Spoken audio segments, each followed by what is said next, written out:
For some tourists who visit communist-run Cuba, the limits on internet access are actually an added attraction.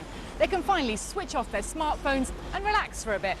But for Cubans who actually live on this island, it's an increasingly frustrating fact of life. They're desperate to get connected. So it's no surprise that there's long queues at phone offices like this one all across Havana.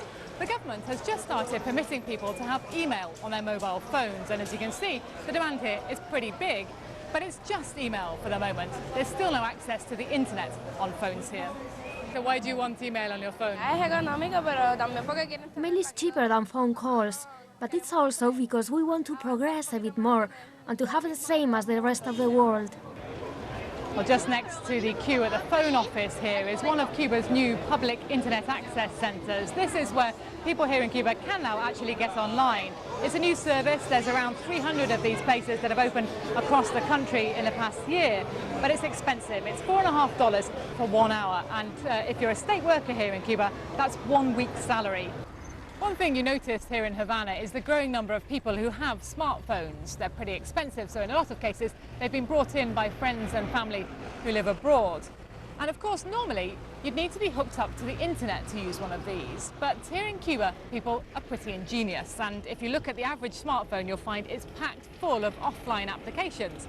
So have a look at this one, for example. It's got Wikipedia on it. There's all sorts of foreign language dictionaries.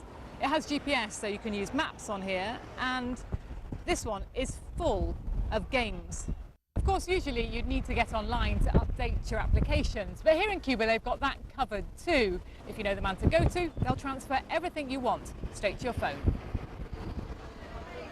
And I've come to this cafe here in Havana, and as you can see from my laptop, there's no wireless network here, just like pretty much everywhere in Cuba, in fact. But what I do have is a flash drive, and for a small fee here you can get this loaded with all sorts of things: films, TV series and printed material too. So let's have a look what's on this one.